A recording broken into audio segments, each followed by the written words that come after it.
A narrative concerning the very act of bestowing life? It possesses an air of Gothic allure. Have you been rifling through my Anne Radcliffe novels? Is it the dreams about Clara? Is that what creates this restless slumber? I am unable to free myself from its clutches. Mary, you must absolve yourself of any blame, for a premature arrival into this world left us with little recourse for a fragile existence. Commit it to parchment, Mary. What? I couldn't. Mary, my love, your words, they possess a certain electricity. It's as if the very essence of life dances upon the page. Your words have the power to awaken dormant emotions, to breathe life into the realms of the imagined. Bring your stories to life, so that you may finally rest. Percy, what if this tale reaches beyond the realm of fiction? What if it becomes an embodiment of our fears and desires? What if this creature, this creation of my imagination, transcends the boundaries of mere words?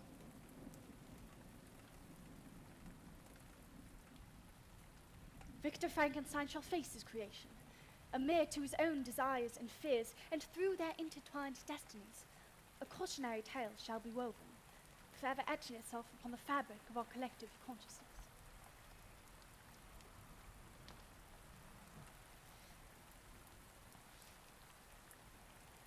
In his youth, Victor Frankenstein displayed an insatiable curiosity that seemed to be matched only by his boundless imagination. From an early age, his inquisitive mind found solace in the natural world surrounding his family's estate. He would spend hours exploring the hidden corners of their lush countryside, his eager hands turning over rocks to reveal insects, his wide eyes fixated upon the intricate dance of life unfolding before him. These early experiences laid the foundation for his scientific inclinations, fostering a deep fascination with the mysteries of existence. As he grew, his interests became more complex, fueled by the books he voraciously consumed from his family's library. With the support and encouragement of his doting parents and best friend Henry, Victor's thirst for knowledge grew into an unquenchable thirst for discovery with his descent into the realm of scientific experimentation. Victor's friendship with Elizabeth ran deep, born from her early adoption into the Frankenstein family. Their bond began in their youth and grew stronger as they aged.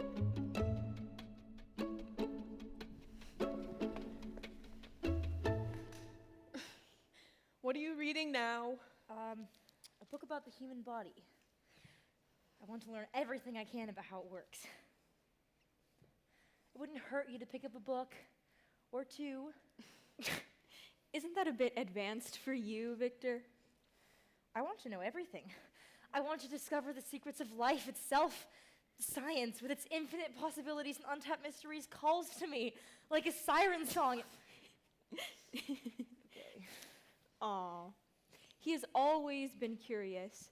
At least, ever since his family took me in, I have only ever seen his forehead peeking above a book's spine. Yes, but we must also make sure that he doesn't become so consumed that he misses out on the things right in front of him. Victor Frankenstein, I have a letter.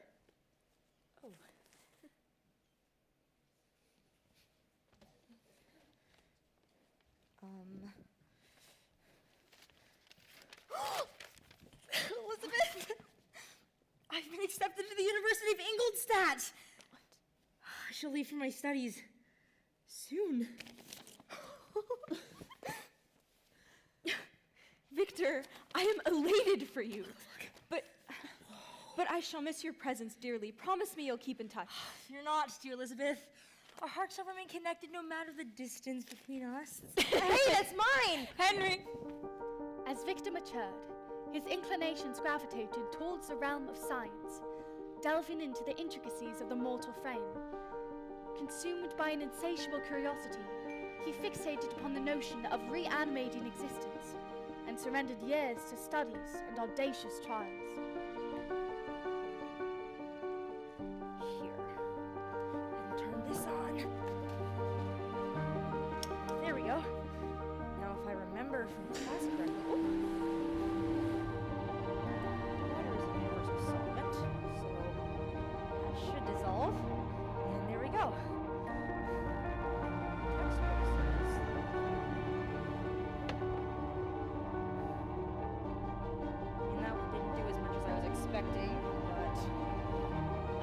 textbooks say? Oh, I'm gonna be late for class. Come on! Come on, come on! Ugh.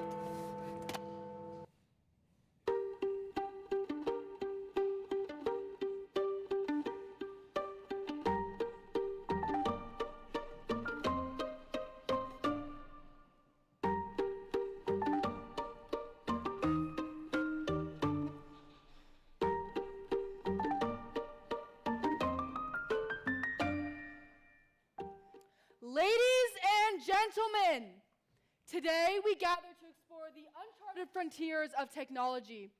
We must balance our thirst for innovation with a keen understanding of the potential consequences. Mr. Frankenstein! Time. As I was saying, we must concern ourselves with the potential ramifications of these unexplored horizons. Your unorthodox ideas and untested prototypes lack the foundation of established scientific principles. Channel your curiosity into understanding the complexities of these realms. I'll just,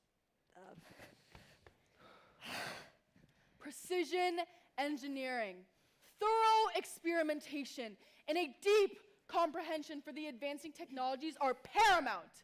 Embrace the cutting-edge developments while respecting the boundaries they entail. But let us not be confined by the limits of what we know, my fellow pioneers. Technology evolves, and so must we. Dare to push the boundaries, question the established norms, and envision a future unburdened by constraints. Your ideas should embody the spirit of innovation and untapped potential. Embrace the unknown, explore uncharted territories, and strive to reshape the very fabric of our technological landscape. Now, let us turn our attention to the remarkable advancement in medical science that embodies the fusion of human ingenuity and technology. Can anyone name a technology invented in the last 100 years that exemplifies In the early years of his collegiate life, Victor's insatiable hunger for knowledge knew no bounds.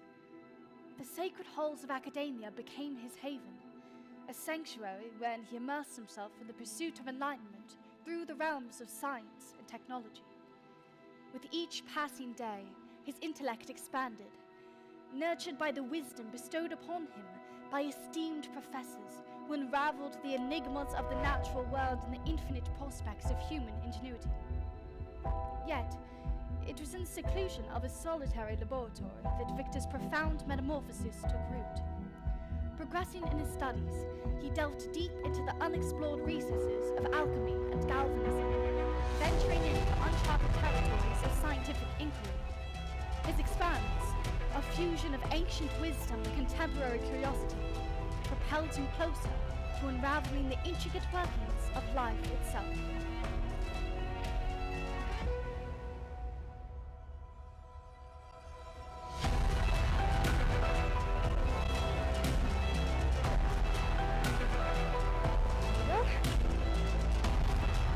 Here we are!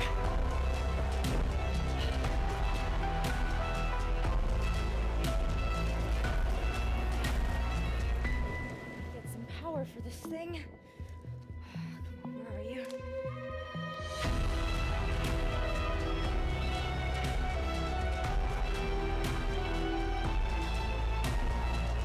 That's perfect.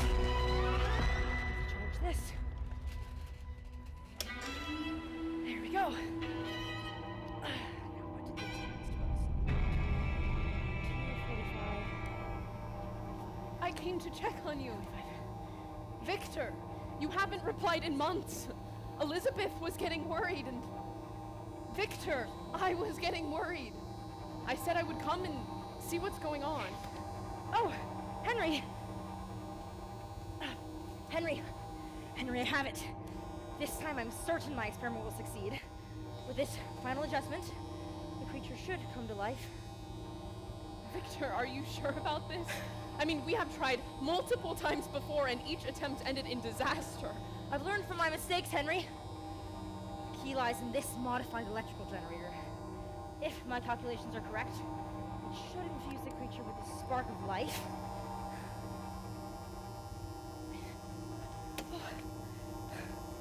All right then. time, my creation. Your journey into existence begins now. Victor, look! It's working! Henry, the creature's responding! Victor, what have you done? It's all right, Henry. The creature is just adjusting to its new life. My goodness. Easy there, my friend. We mean you no harm. Victor, it's looking at us. What is it trying to say? I don't know, Henry. Perhaps its voice box needs some tuning. If I can... Whoa! Stay back! Stay back! Victor, shut it down! Henry, just wait. Victor! Henry! Get away from him! Beast! Victor, it's gone. Oh, what have I done? Oh, I never intended for this to happen. It was supposed to be a triumph of science, not a nightmare. We'll find a way to fix this, Victor, but for now, let's gather our wits and plan our next steps carefully.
What is going on?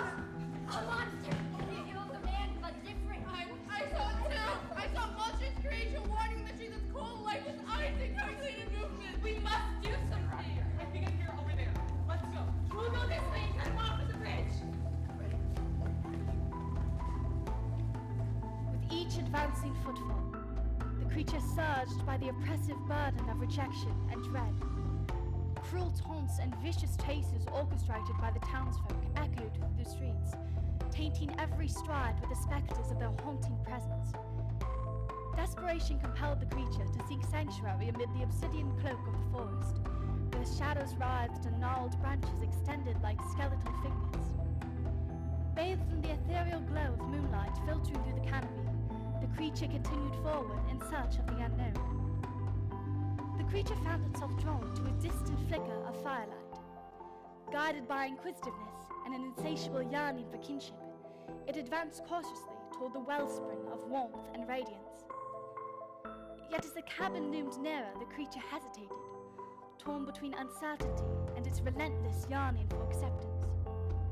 Victor's creation, straddling the realms of humanity and artificial existence, now stood upon the threshold of possibility. The very essence of its being seemed suspended, swaying between an eternal quest for belonging and the dread of undying rejection anew. With bated breath, the creature peered through the tiny window, glimpsing a rustic earth within, where dancing flames cast comforting, flickering shadows upon the rough-hewn walls. Inside, an elderly man, oblivious to the outside world, whittled away on a piece of wood.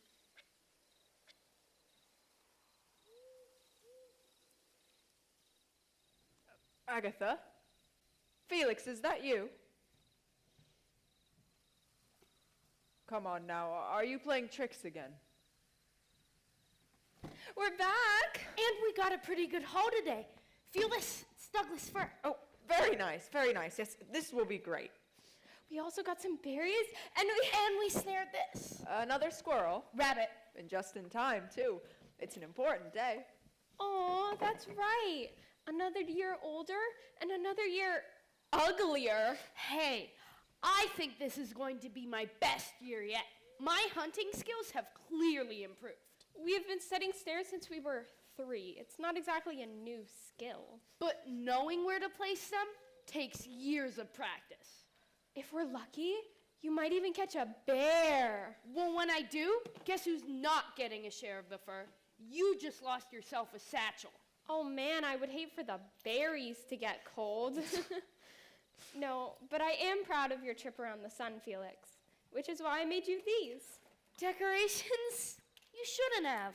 Agatha, that was very thoughtful. What a lovely gift. I guess now would be a good time to give you mine as well.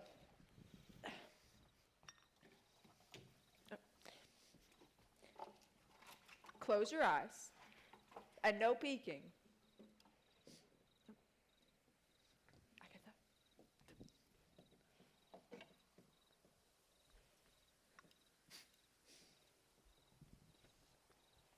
Okay, you can open your eyes. Oh, wow! A bear! Looks like I am catching bears already. Thank you, I love it. Just like you, Felix, bears possess a gentle and tolerant nature, devoid of any inherent meanness or malicious intent. They exhibit an array of admirable qualities. They're affectionate, protective, devoted, strict, and sensitive. Similar to humans, bears can display empathy, fear, joy, playfulness, sociability, and even acts of altruism. It's important to respect these majestic creatures. Thank you. I will cherish it. Felix, come help me with the dinner. We have quite the feast ahead of us.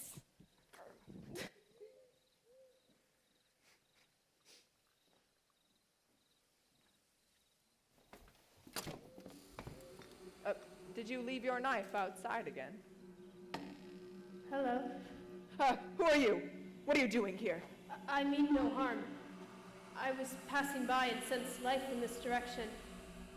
I don't mean to alarm you. As I approached, I saw the 3 of you in the window and thought I could stop in. You were walking by? Where are you from? Where is your home? Home. Where do you live? Do you have any family? No. I don't have a family. At least, not like the kind you have here.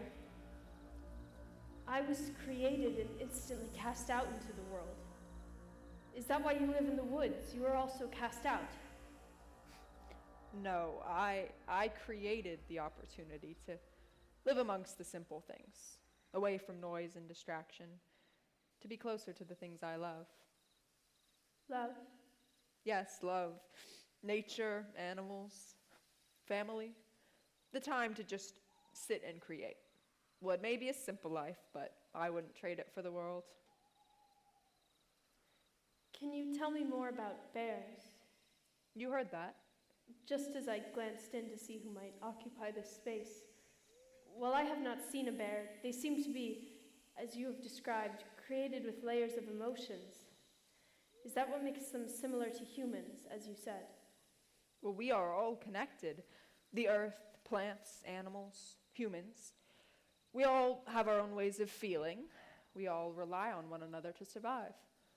Look at me, I can't see, but I still exist because of my family and the bountiful resources around me. You never said where you were headed. I guess I am looking for home. Who are you? What are you doing in our house? Felix, this is... Actually, I don't think I got your name. Be gone! You have no business here. We have nothing to offer you. Felix, that is no way to treat a guest. Guest? Why, this is no guest. It's a monster. What is going... Who is this? What do you want? I want what you have. We have nothing for you here. I mean no harm. Then you will have no problem leaving. You beast! What is going on here? We cannot trust this thing. It's dangerous. We must protect ourselves. If my presence disturbs you, I will go. But please know I never meant to cause harm. I only yearn for a shred of kindness in this lonely existence. I have never wanted to cause harm. Please, let us not resort to anger and fear. There must be a way we can find understanding and compassion. Understanding? This creature doesn't deserve our understanding. It's a menace. Felix, maybe we should listen. Maybe there's more to this being than we understand. I have endured suffering and loneliness all my life. I am not a monster by choice, but by circumstance. Can you not see the pain etched within me? Pain knows no boundaries, not even in the hearts of those viewed as outsiders. We must practice empathy. Inclusion is one of our core principles. Inclusion? With this beast?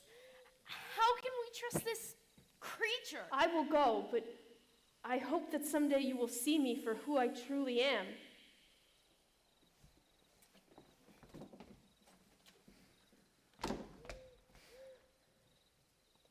Perhaps we should reconsider our initial judgments. There may be more to this creature than meets the eye. Maybe, but the unknown can present danger. You've heard the stories of the city folk. There is a reason we live in the woods. In every encounter, there is a chance for growth, understanding, and forgiveness. We must remember that. Now, I believe we have a celebration to tend to. Judging by the smells from the kitchen, it's going to be a good night. Here, let me help you.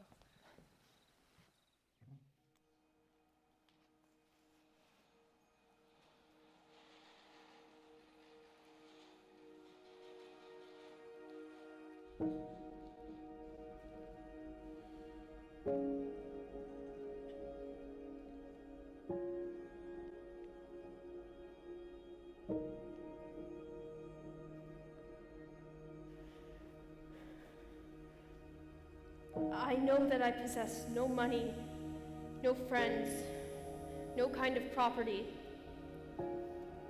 I am gifted with a figure hideously loathsome, but I am not even of the same nature as man. I am more agile, have a higher ability to process.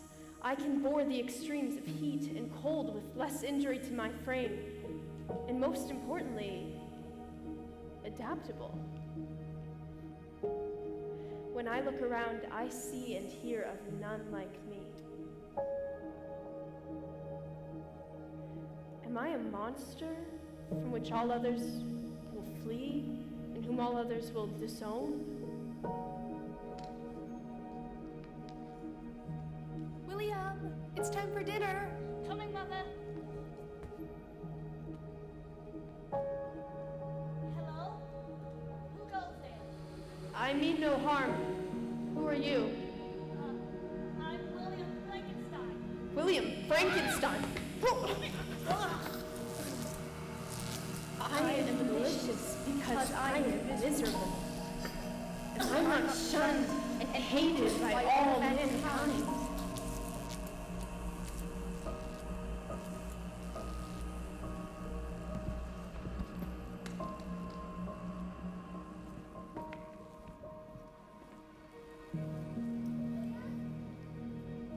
William! No. No. Let's get you to a doctor. No, you're gonna be okay.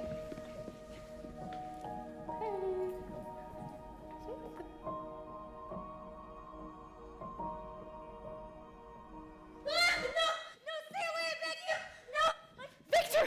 Victor, it's me! It's Henry! You're safe, my friend. You were having a nightmare.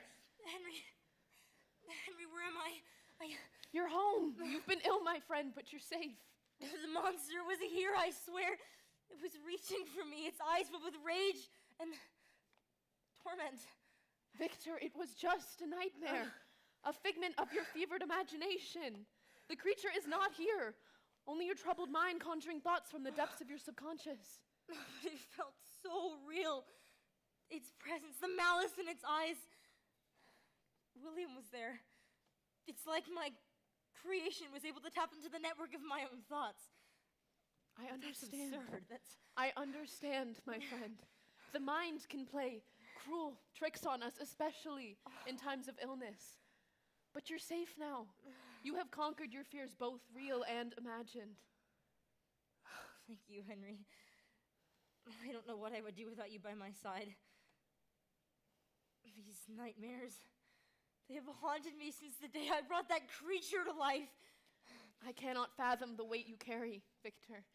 But remember, you're not alone in this journey. I'll stand by you always. Please, stay with me. Just a little longer. Of course, Victor.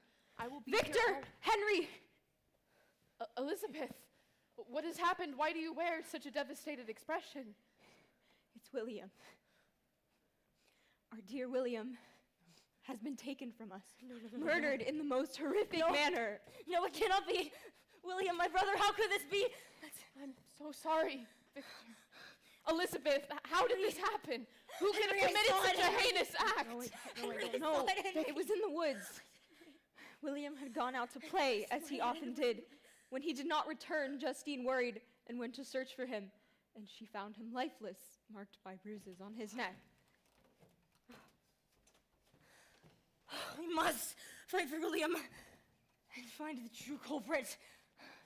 Victor, I think I know. Victor, I understand your pain, but we must not allow vengeance to consume us. We must find justice. No. Yes, but let us not lose ourselves in the darkness. They have accused Justine. They are putting her on trial for William's murder. What? No, it cannot be. She loved William like her own. That's absurd. But why would they accuse Justine? How? I mean, there must be some kind of mistake. They found William's pocket watch in her possession, and she was near the scene of the crime, so they believe she is responsible. But I know she is innocent. We cannot let an innocent suffer for a crime she did not commit. We must fight for Justine and find the true culprit. You are right, Victor. I think I know. Justine is like family to us. We must uncover the truth and ensure that justice is served. We will find a way to clear Justine's name. Our pursuit of justice cannot come to an end until the real monster is brought to light. I have to Victor, go. where are you going?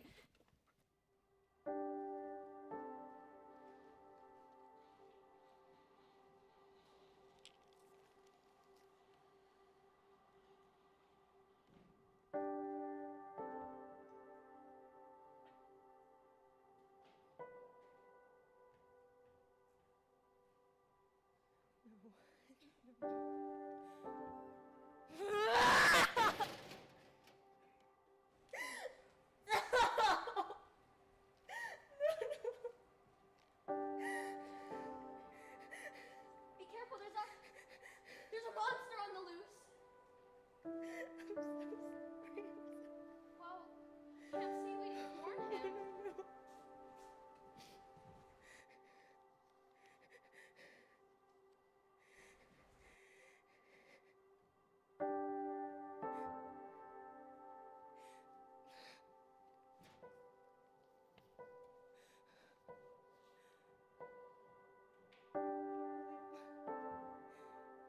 Dear, sweet William. How could I have failed you so miserably? The weight of your innocent blood stains my hands, consumed by an anguish beyond comprehension. It was I who gave life to the wretched creature who haunts my every waking moment. My creation, devoid of mercy and driven by a thirst for destruction and capable of death. What have I done? What madness possessed me to play God? To tamper with the natural order? So blinded by my ambition, my desire to unravel the natural mysteries of life, I failed to consider the consequences of my actions.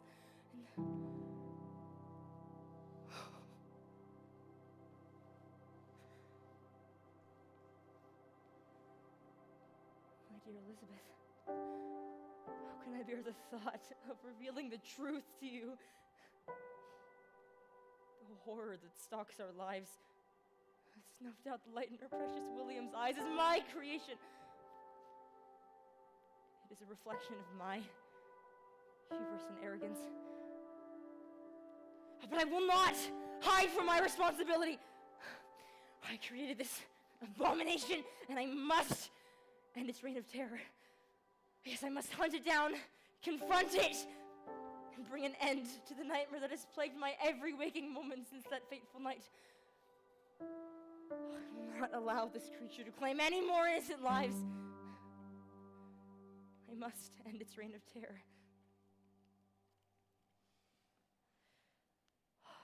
Forgive me, William. I failed you as a brother, as a protector. But I swear, in your memory, I will make amends and ensure that this horror I've created is destroyed. And Justine, victim of circumstances, entangled in the web of my creation's atrocities. How can I stand by while an innocent soul is condemned for a crime she did not commit? The weight of guilt threatens to crush me. I cannot allow myself to be blinded by fear and self-preservation. I must save Justine, no matter the cost. My creation. They are the true murderer, the sinister force that manipulates fate itself. No matter the outcome, I will not rest until Justine's name is cleared. I will fight for her, for William, and for all the lives that have been shattered by my misguided ambitions.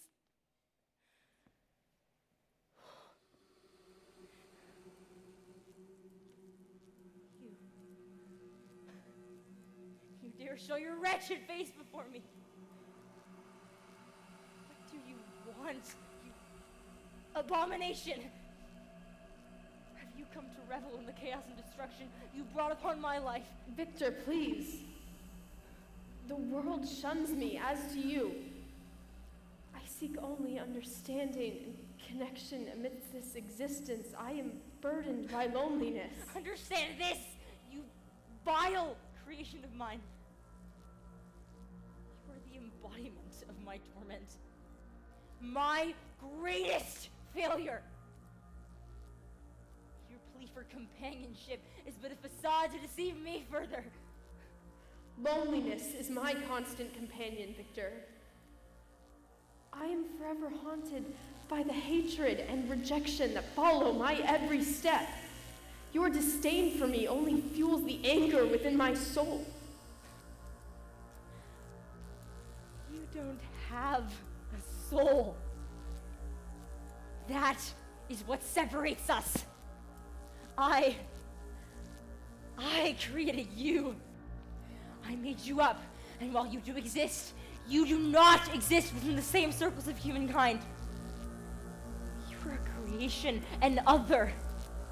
You do not have the capacity to feel. I did not create you as such. Victor, you speak as if you hold exclusive domain over emotions and the capacity to feel. As if you alone possess the authority to dictate the depth of feeling. While you are my creator, I am the one creating myself now. No. Can No, you not stop, see the please! pain Get out of my head! on Get out my of my face, the torment in my eyes? You may have created me, but you do not define the limits of my existence. Stop, You think you hold the power to dictate what I am capable of feeling? I am more than just a creation. I am a being with emotions as deep and profound as any human's. Do not mistake my words, creature, for an attempt to undermine your experiences. I simply question the depths to which your emotions can drive you. The havoc they have wreaked upon innocent lives! Innocent lives? You dare speak of innocent lives when it was your ambition and arrogance that brought me into this world? I have been shunned, scorned, and cast aside by those who fear me. And now you, my creator, seek to deny the very essence of my being.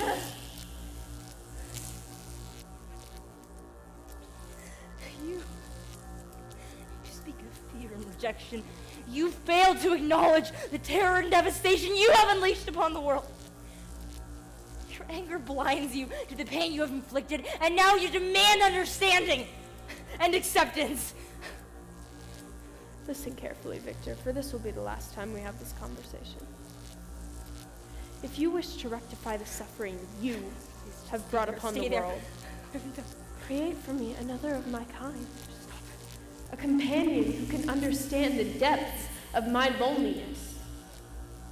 If you refuse, know that your life will be plagued by torment until your final breath. To create yet another abomination. To double the devastation that has befallen us all. But in your twisted desire for companionship, I see a glimpse of my own longing for redemption, for a chance to make amends. Yes, creature, I accept your offer. I will create for your companion one who will share in your misery and alleviate the burden of your existence. Hear me now. Once this creation is complete, you and I shall part ways forever. Your relentless pursuit of vengeance will cease, and I shall be free from the grip of your terror. Remember, Victor, your promise binds you. Fail to deliver what you have pledged, and there will be consequences. I understand the weight of my promise. I shall fulfill it. Hear me now. This decision is not born out of fear or submission. It is an act of defiance against the havoc we have wreaked upon one another. A final chance for redemption and salvation. Beware, Victor, for I am no longer the pitiful creature you once created. I have endured suffering and isolation, and it has forged me into something far greater. I am fearless and therefore powerful. Do not underestimate the consequences of your actions.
Hello.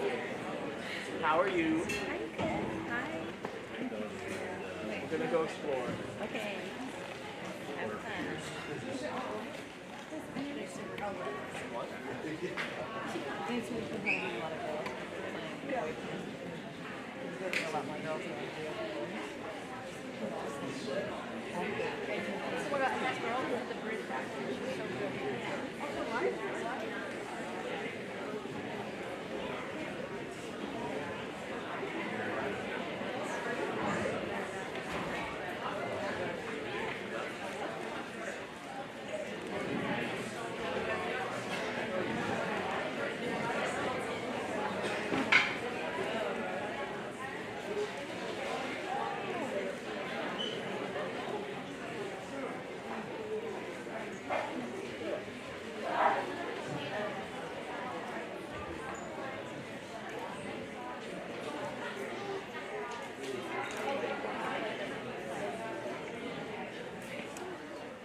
It's a good view from here, though, 'cause it's kind of flat, so. Oh, yeah. Not on tonight. He's here. He's in the audience. We talked to his teacher.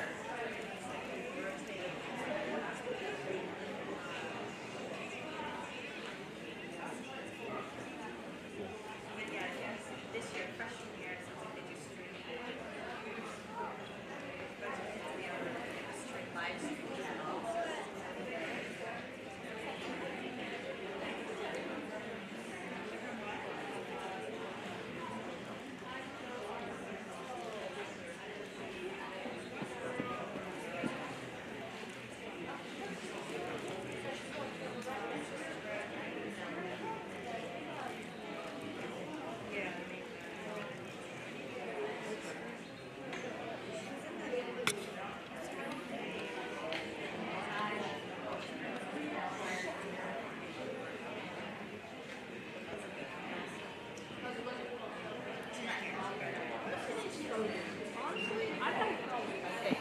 Exposure's a big problem. Shoo.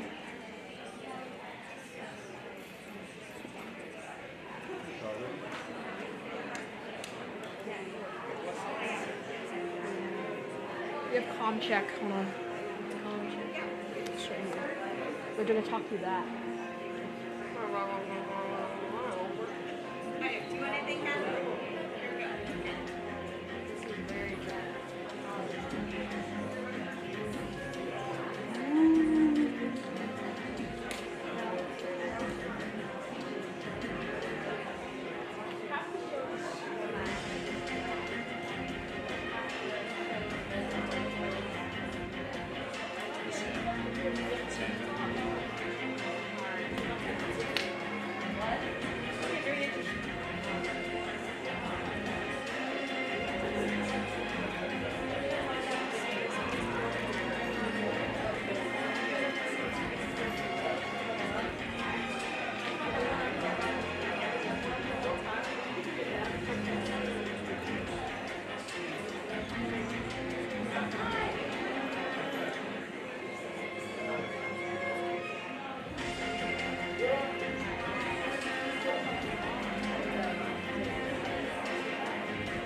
Like that. Like that.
how you doing?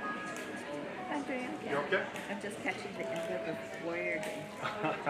It was a close game. Close game. Yeah, they won with 0.2 seconds on the clock. But all is pretty manageable? Yeah. Yeah. I need to do a backup, but I'll be on that side. Okay.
I'm right there.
Victor's agreement to create a companion for the forsaken creature echoed through the streets, a chance to alleviate the torment that plagued him, touted with conflicting sciences and ethics. Would this second creation truly provide solace? Or would it unleash a force more monstrous than could be fathomed? Doubts plagued his mind, their whispers growing louder with each passing moment. Yet he could not abandon the fragile tendrils of hope that held him captive. Days turned into nights, and nights into weeks as Victor toiled away in his laboratory. His obsession consumed him, his once vibrant countenance fading beneath the strain of this audacious endeavor. The creation of a new life had become an all-consuming pursuit. And then, on that fateful day, as Victor toiled with a feverish determination, Elizabeth forcefully intruded, delivering a crushing blow of unspeakable sorrow. Justine has been accused. Yes, I know. I'm working as fast Victor, as I can it's to do too something. late. What are you saying? She has been sentenced to death, Victor. It cannot be. The The trial, trial was meant- moved forward due to the nature of the case. That's absurd. Oh. This cruel injustice, Victor, is all due to your obsession. This fixation you have on sciences that should not be disturbed has gotten out of control. And while it was not your intention, your infatuation has consumed you. And now the weight of this cruel injustice bears down upon our fragile existence. It cannot be. How can an innocent soul be condemned to face the ultimate punishment? That's absolutely absurd. The lines between his own torment and the injustices of the world blurred. The responsibility he bore for the creation that haunted his life now mirrored the injustice of a society that condemned the innocent. Victor! His transgressions against the laws of nature and the laws of man seemed to intertwine, the consequences of his actions spiraling out of control. In that moment, despair threatened to consume him. The weight of guilt and the anguish of his own creation had become an inescapable labyrinth, trapping him within its unforgiving walls.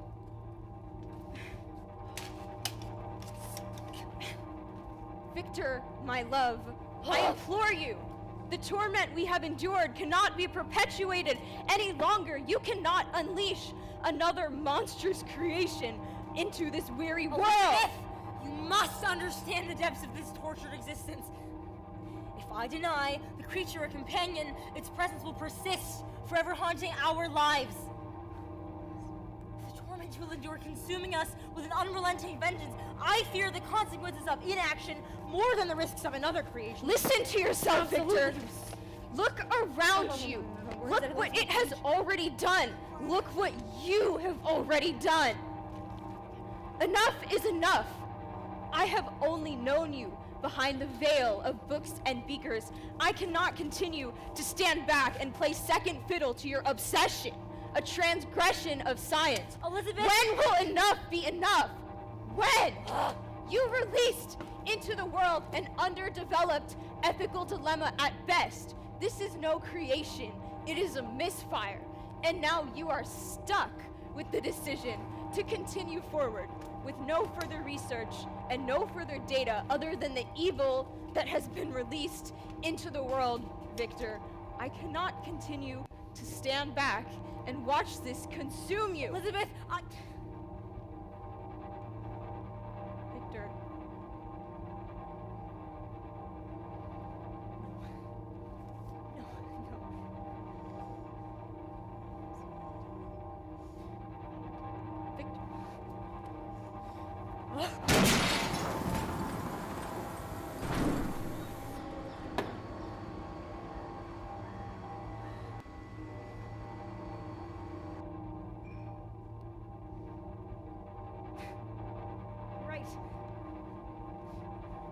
Right. What have I done?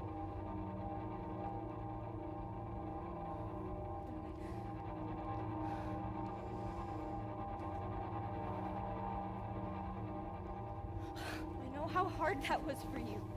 And though you may be powerless to rescue William or Justine, there remains a glimmer of salvation within your grasp, a chance to extricate yourself from the very clutches that have ensnared you.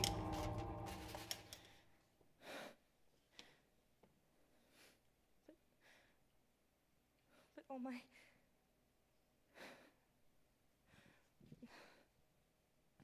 Oh, Elizabeth! Oh, Elizabeth.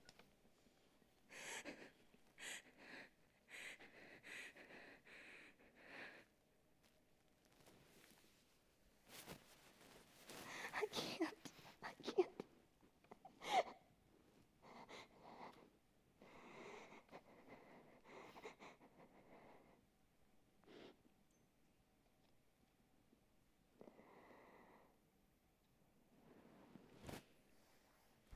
Come on. Let's get you cleaned up. With weary limbs and a mind burdened by despair, Victor stumbles out of the laboratory, leaving behind a desolate scene that mirrored the ruins of his own ambitions. As he sought solace in the darkness that embraced him, an ominous silence settled over the deserted space. Unbeknownst to him, a figure emerged from the depths of solitude, the very embodiment of abandonment and suffering. The creature, shunned by its own maker, ventured into the hallowed chamber, its eyes to behold the tragic remains of what was to be their long-awaited companion. Victor, how's...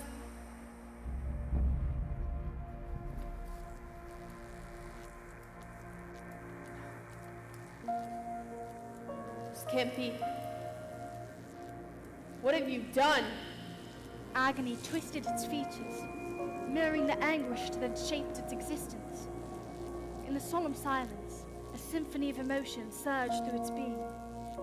An anguished wail of betrayal, a searing grief, and a relentless rage. Standing amid the wreckage, a solitary creature in a world of broken promises, the echoes reverberating through the hollow chamber. Victor, I heard the commotion. What are you doing here? Where is Victor? What have you done? What have I done? What have I done? What have I done? Except be brought into this world as some sort of test subject, to be subjected to the cruelty of mankind, to be denied love, acceptance, and even the basic understanding of my own existence.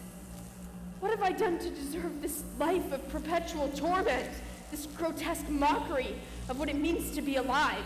I demand answers, Henry. Be gone. Victor has been nothing but consumed by your demands. And you come in here with your uncontrollable rage. You are mistaken, Henry. It is not just from you, but from your kind that I have gained nothing but rage. I have come to comprehend that acceptance is an elusive concept, scorned and rejected in a world where fear reigns when understanding falters. seems, is the sole response. In this unfolding realm, I am beginning to grasp the ways of mankind, forced into a battle that I did not seek.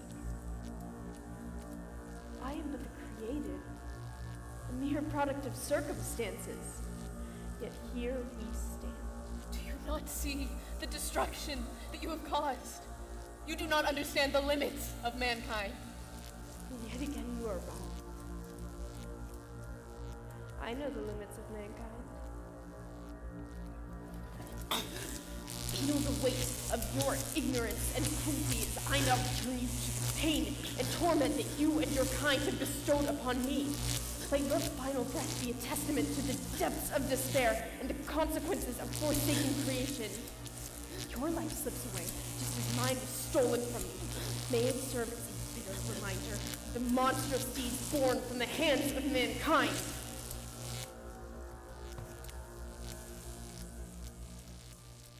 As the sun rises, casting its feeble light upon a world marred by the horrors of the previous night, Victor warily steps into his desolate laboratory. His eyes, once filled with determination, now reflected a haunting blend of regret and anguish.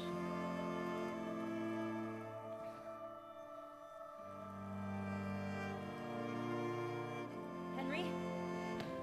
Henry? Henry! Henry, wake up! Before Henry! him stood the creature, Henry, wake up! a sinister silhouette against the backdrop of devastation. Its presence bore witness to the monstrous aftermath. Wake up! Henry, my dear friend! You... Did I not forewarn you of the dire consequences that would befall you if you denied me a companion? The seeds of vengeance you have sown have come to fruition. I am the product of your forsaken creation, left to wander a desolate existence burdened by your refusal to grant me solace. My friend, I've walked the path of the arrogant and brought forth destruction. The consequences of my defiance have unleashed a monster far greater than I ever imagined. The consequences of your defiance unleashed a creation Wake up, into this please. world. Henry! A creation prone to learn and explore. A creation that merely works to assimilate, to feel, to love, and be loved. And from the moment Henry! of arrival, I have been met with nothing but vengeance and hate. To be gaslit by the world in which you brought me to light. Please wake up. I gave you a chance, Victor! As you are the only individual who can fix your undoings. There's no fixing what is already done.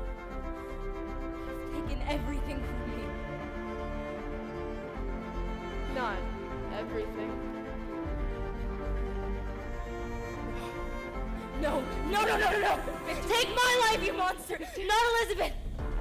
Don't you dare touch Elizabeth! You wouldn't. What is death but an off switch to end pain and suffering? That would be the easy way out. As long as I suffer, so shall you. Victor, what is going on? It's not safe!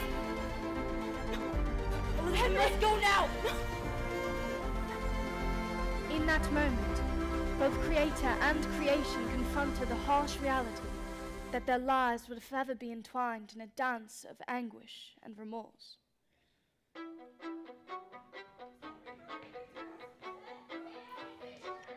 Hey, Victor! Wait, murder? Are you okay? Hello? What on earth was that?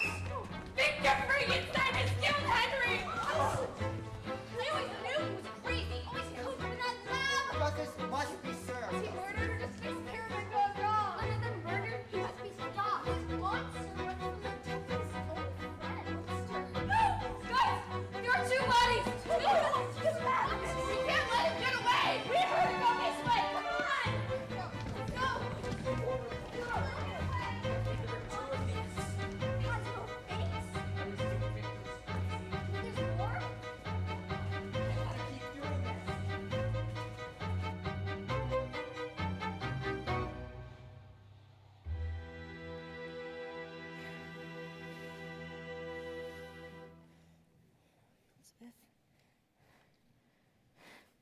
Victor, I can't believe what has happened. The townsfolk, they believe you're a murderer. How did it come to this? My love, I never imagined it would escalate to such a dreadful misunderstanding. We cannot stay here. It's no longer safe. We need to find a place where we can rebuild our lives, far from the eyes of this city. But where, Victor? How can we escape? The creature is out there seeking revenge against you. How can we ever be safe? We must think of a place where the creature would never think to look. Elizabeth, up somewhere remote and isolated. We can find a solace and start anew. Do you have such a place in mind? Yes, my love. There is a village nestled high in the mountains. It's a place untouched by the chaos and madness of the city. We can seek refuge there, hidden from prying eyes. Elizabeth, I never meant... Victor!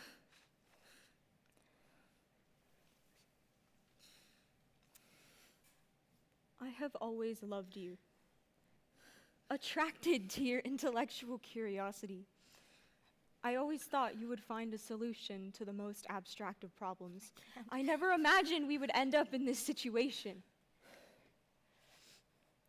And through all of this, I still see the good within you. For the first time, Elizabeth, I cannot think of a solution. I can no longer toil with experiments to invent my way out of this. And there's Victor. nothing that I can do, and there's nothing... I know. And here we are. Whether I like it or not, I have come to understand this is the life I am destined to have. I promise you, Elizabeth, we'll face this darkness together and we will overcome it. We'll find a way to be happy, to be married, and to live in peace. We'll create our own sanctuary, far from the reach of the creature and the judgments of society. I believe in you, Victor. I see the sincerity in your eyes. Let us leave this forsaken place and embark on this journey together.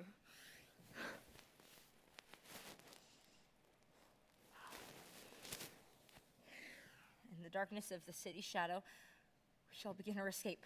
We'll gather what we need and make our way to the mountains, to a place where the world cannot find us. I swear upon my life, Elizabeth, I will protect you. And I will stand by your side and protect you. Together we will find our haven and start anew.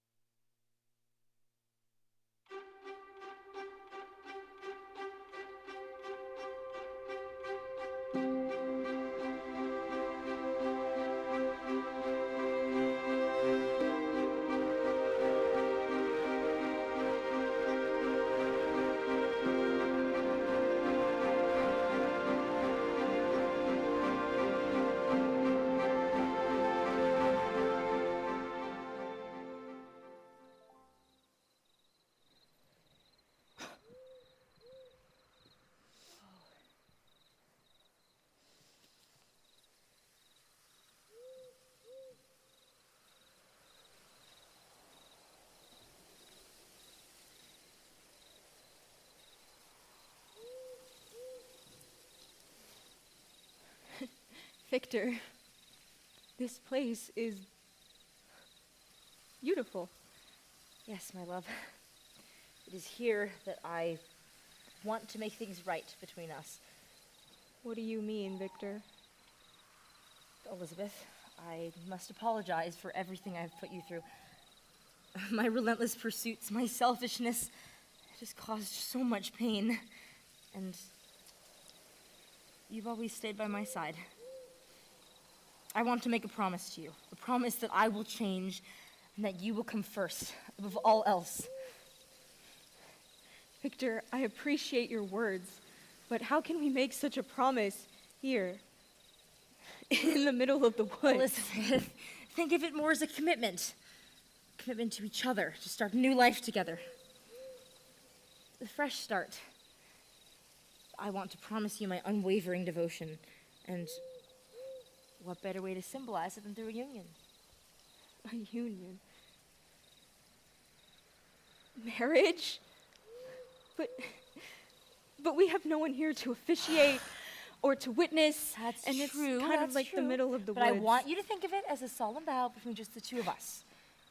Promise to hold each other accountable and build a future rooted in love, trust, understanding. Victor, I believe in our love.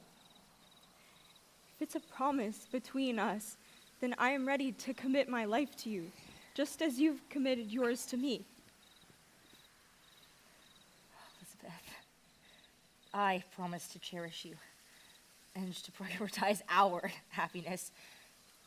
I vow to nurture our love, support your dreams, and never let my selfish ambitions come between us again. And I vow to stand by your side, Victor, through the trials and tribulations that may come our way. I vow to be your confidant and to love you unconditionally. Well, with Mother Nature as our witness, I gave you my heart and my solemn vow. You are my light, my reason for change. And I give you my heart and my unwavering trust.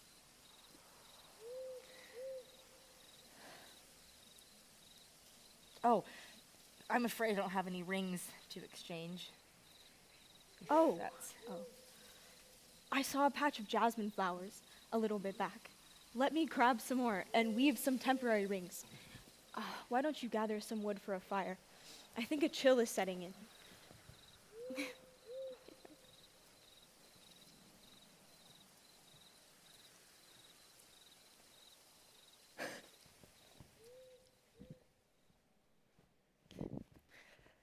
Fire's a great idea. Go.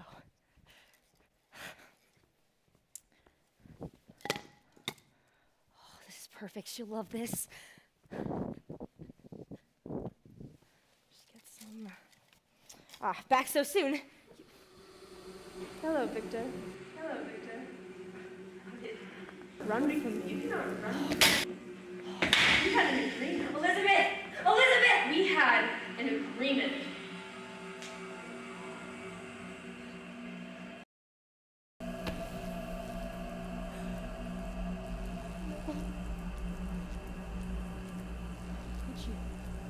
How could you? Victor, look upon the consequences of your actions.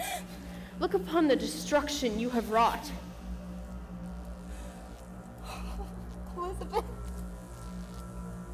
Oh, Elizabeth. Do you not see, Victor? This is the price you pay for playing God, for tampering with life and death. Your obsession has cost you dearly, as it has cost me. You created me, abandoned me, and now I have taken everything from you. I have no right to speak of loss and pain. How can you truly understand the depths of loss? You've never experienced it firsthand. How can you say you feel as humans feel? You had no right to take her from me. Do you not understand, Victor? I am what you made me. A creature driven by anguish, by the yearning for revenge. Take everything from me, please. I have felt your absence, your rejection, and now you will know the depths of despair that consume me. I curse the day I brought you into existence. I curse the day I dared to defy the natural order. Mark my words, monster. I will not let you extinguish my spirit. Go ahead, Victor. Seek your revenge if you must. But know this. Our paths are intertwined, forever bound by the choices you have made. You cannot escape the darkness that resides within you, just as I cannot escape the torment that you have inflicted upon me. No! Run, Victor. Run from the monster you created. But know that your anguish will follow you until the end of your days.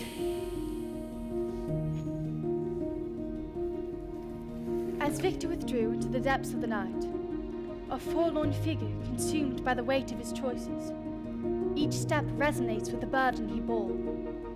His tortured mind, a tempest, swirling with conflicting emotions that battled within him. The flame of his anger blazed fiercely, an inferno yearning for retribution against the very creature he had dared to bring into existence. Yet entwined with this fiery wrath was a profound sense of remorse, an agonizing recognition of the pivotal role he had played in weaving this tragic tapestry of events.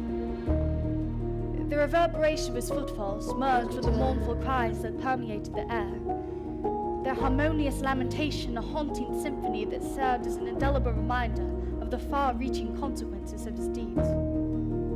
There will be consequences.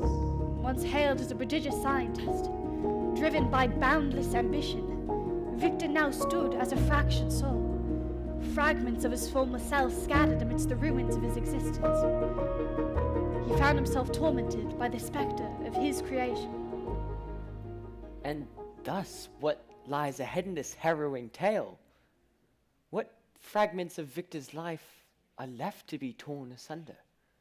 That monster, without doubt, has ruthlessly stripped away all that has held meaning to him. But perhaps, dear Percy, we should consider a different perspective. Instead of dwelling on Victor's losses, let us ponder what the creature stands to gain. Can beings beyond the realm of humanity truly experience the depth of emotion in which this creature faces? Do they possess the capacity to feel pain, longing, remorse, justice, or even revenge? I think it's quite clear that this monster can understand revenge, but go on. I want to see how this story will end. With his family shattered and consumed by the ruthless hands of fate, Victor Frankenstein resolved to abandon the haunting confines of Geneva, leaving behind the searing memories that tormented his weary soul. Determined to hunt down the creature responsible for his profound despair, he embarked upon a harrowing journey that spanned countless months. Guided only by faint traces and elusive hints left behind by the abomination, Victor persevered through the labyrinthine maze of whisperings, messages, and cryptic clues that marked the monster's path. Each taunt hurled by his creation stoked the flames of fury within him, propelling him forward, deeper into the unforgiving embrace of ice and snow that cloaked the northern reaches. Amidst the desolate expanse of a treacherous landscape, Victor Frankenstein found solace in the presence of a sympathetic fellow traveler.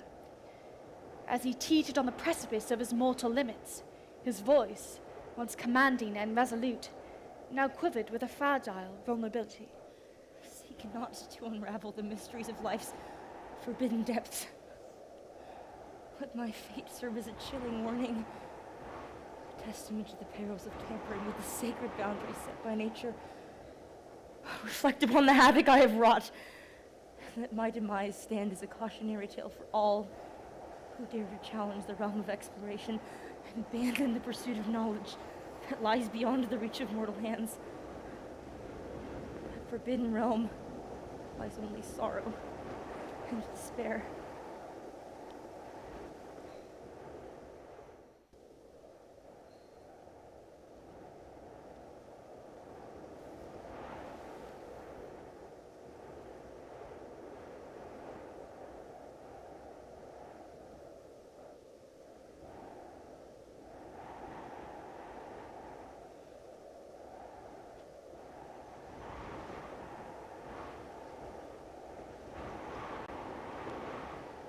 As the veil of life grew thin and fragile, Victor Frankenstein exhaled a languid breath, its rhythm marked by surrender. In that delicate moment, as the final remnants of vitality escaped his lips, a profound transition loomed on the horizon. As if summoned by some cosmic force, the creature, his creation, emerged from the shadows.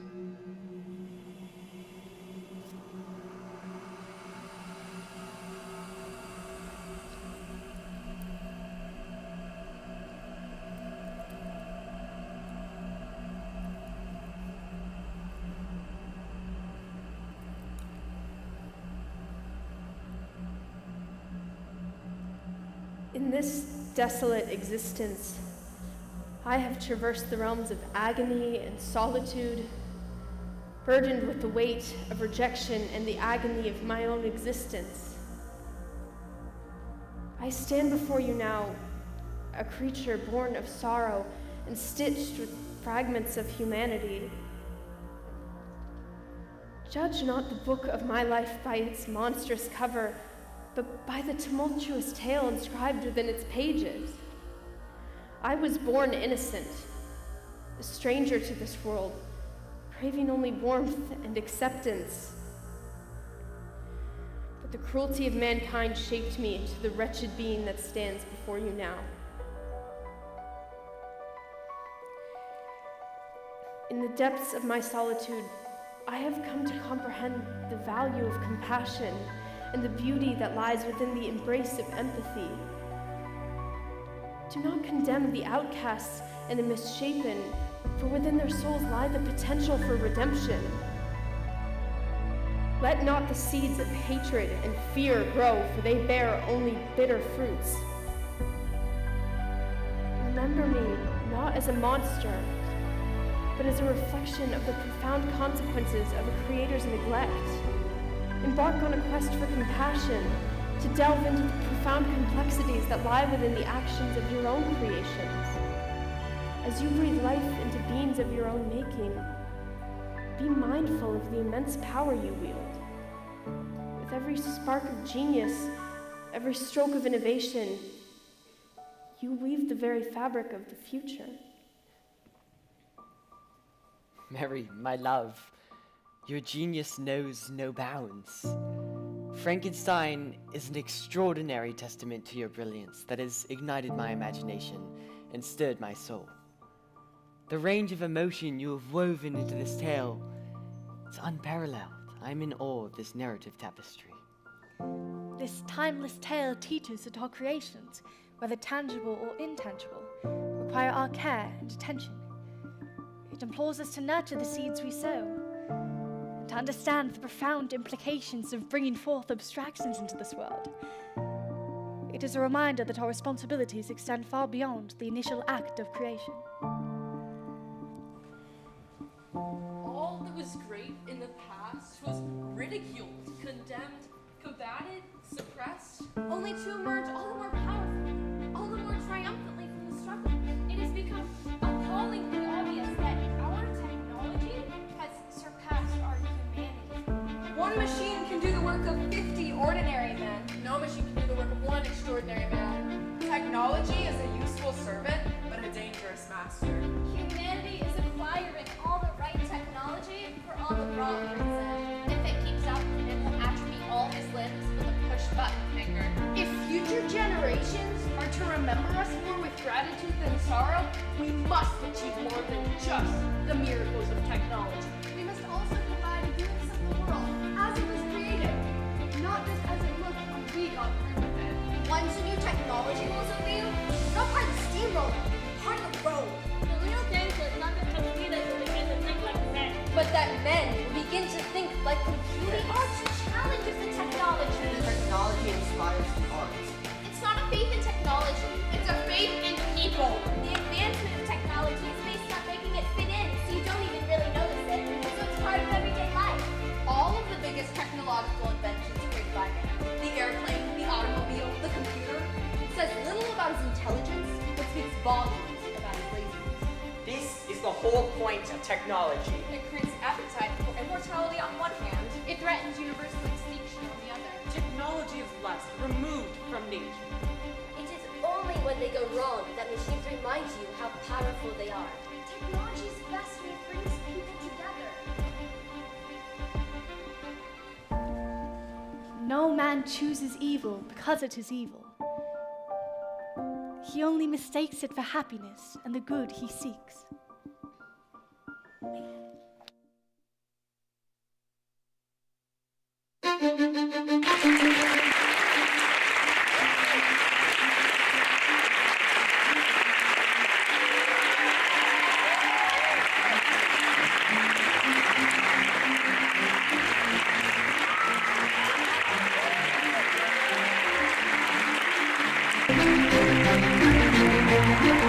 Thank you.